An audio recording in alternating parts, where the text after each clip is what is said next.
મધ્ય પૂર્વમાં વધી રહેલા તણાવ વચ્ચે હવે તેની અસર ભારતીય નાગરિકો પર દેખાવા લાગી છે. ઈરાન, ઇઝરાયલ અને અમેરિકા વચ્ચે ચાલી રહેલા સૈન્ય સંઘર્ષના કારણે ગલ્ફ દેશોમાં રહેલા અનેક ભારતીયો અનિશ્ચિત પરિસ્થિતિમાં ફસાયા હોવાના અહેવાલો સામે આવી રહ્યા છે. ખાસ કરીને દુબઈ, કુવૈત અને આબુધાબીમાં કેટલાક ગુજરાતીઓ ફસાયા હોવાની માહિતી મળતા આ મુદ્દો હવે રાજકીય ચર્ચાનો વિષય બન્યો છે. કોંગ્રેસના રાજ્યસભા સાંસદ શક્તિસિંહ ગોહિલે કેન્દ્ર સરકાર પાસે તાત્કાલિક હસ્તક્ષેપની માંગ કરી છે. શું છે સમગ્ર મામલો? આવો વિગતે વાત કરીએ આ અહેવાલમાં. નમસ્કાર, હું ચિરાગ વર્ષાબેન, આપ જોઈ રહ્યા છો સ્વમાન. મધ્ય પૂર્વમાં ઈરાન અને ઇઝરાયલ વચ્ચે વધેલા સૈન્ય તણાવ બાદ અમેરિકા દ્વારા ઈરાન પર કરવામાં આવેલા હુમલાઓને કારણે સમગ્ર ક્ષેત્રમાં અસ્થિરતા સર્જાઈ છે. આ પરિસ્થિતિ વચ્ચે ગલ્ફ દેશોમાં પ્રવાસ, રોજગાર કે ટ્રાન્ઝિટ માટે ગયેલા કેટલાક ભારતીયો પરત ફરવામાં મુશ્કેલી અનુભવી રહ્યા હોવાના અહેવાલો સામે આવી રહ્યા છે.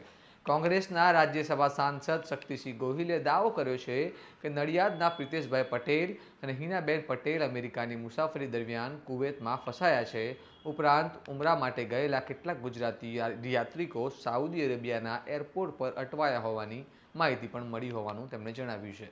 શક્તિસિંહ ગોહિલે વિડીયો સંદેશ દ્વારા કેન્દ્ર સરકાર પાસે માંગ કરી છે કે ગલ્ફ દેશોમાં ફસાયેલા ગુજરાતીઓની સુરક્ષા સુનિશ્ચિત કરવામાં આવે અને શક્ય હોય તો તેમને તાત્કાલિક ભારત પરત લાવવામાં આવે.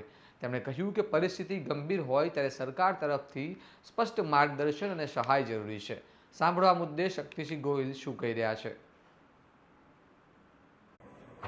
ઈરાન વિરુદ્ધ ઇઝરાયલ અને અમેરિકાના યુદ્ધના કારણે ગલ્ફના અનેક દેશોમાં વસતા આપણા ગુજરાતીઓ માટે, ઈરાન અને ઇઝરાયલમાં વસતા આપણા ગુજરાતીઓ માટે અનેક ચિંતાનો વિષય છે.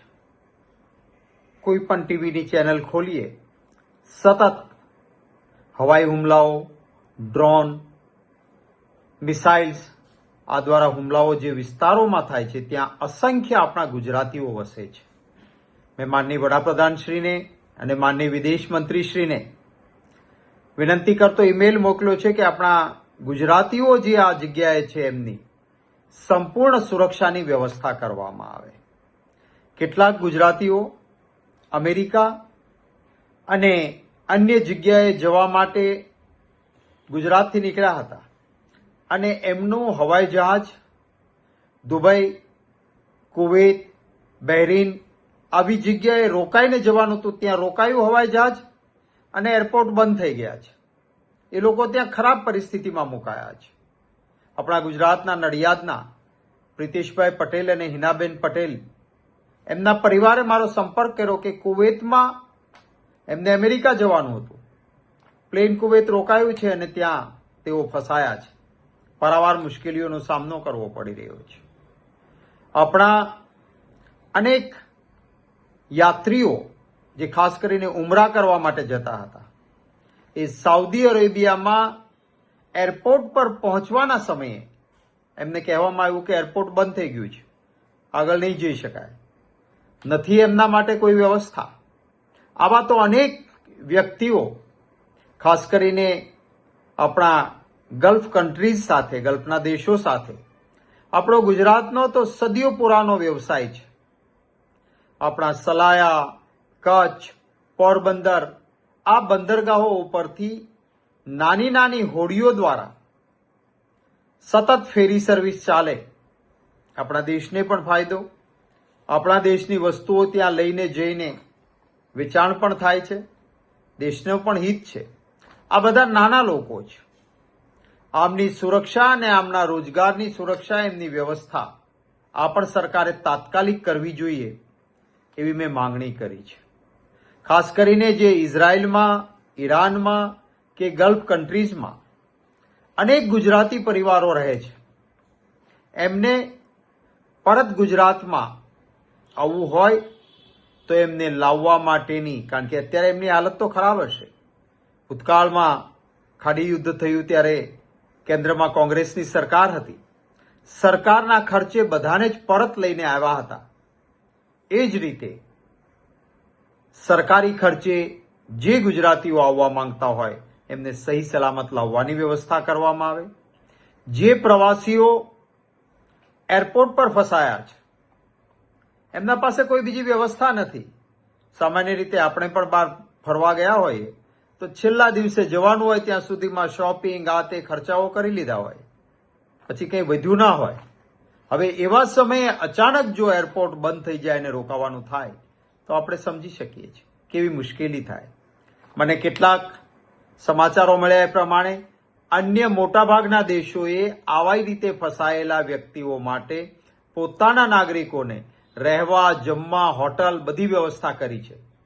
તો આપણા દેશની એમ્બેસીઝ પણ જે કોઈ આપણા નાગરિકો એરપોર્ટ પર બહાર ફસાયા છે એમના માટે તાત્કાલિક પૂરેપૂરી રહેવાની, જમવાની બધી જ વ્યવસ્થા કરે. કોઈ અત્યારે રાજકારણ કરવા માંગતો નથી, પણ હા, એ વાતનું દુઃખ છે કે આજે 48 કલાક થયા આ યુદ્ધ ફાટી નીકળ્યું, એને જે પરિસ્થિતિ પેદા થઈ એને માનનીય વડાપ્રધાન શ્રી કે ગુજરાતના મુખ્યમંત્રી શ્રી તરફથી એક પણ નિવેદન આપણા ગુજરાતીઓની ચિંતા કરતું આવ્યું નથી. ત્યારે મેં સામેથી મારા પાસે જે હકીકતો પ્રાપ્ત હતી, મને જે પરિવારોના તરફથી ફોન આવતા હતા એના આધાર ઉપર અને મારા પાસે પ્રાપ્ત માહિતીને ધ્યાને લઈને કેટલીક વિડીયો પણ આવી, એ સાથે માનનીય પ્રધાનમંત્રી શ્રી અને વિદેશ મંત્રીશ્રીને ઈમેલ પણ કરી છે. વિદેશ મંત્રીશ્રીને પૂરી રીતે એમને ત્યાં પણ ફોન કરીને પણ લખાયું છે. હું આશા રાખું છું કે આપણા ગુજરાતીઓની સલામતી માટે પૂરતી વ્યવસ્થા આપણી સરકાર કરે, એ જ માત્ર મારી લાગણી અને માંગણી છે.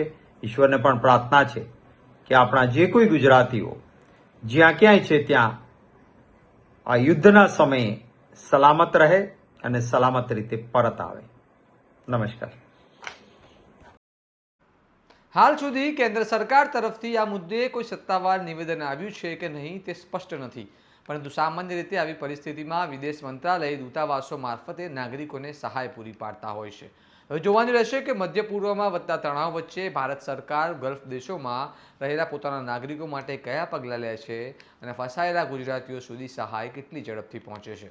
આ મામલે તમારું શું મંતવ્ય છે અમને કમેન્ટ કરીને જણાવો, અને આવા વિગતવાર અહેવાલ માટે સ્વમાનની ચેનલને લાઇક, શેર અને સબસ્ક્રાઇબ કરવાનું ભૂલતા નહીં. નમસ્કાર.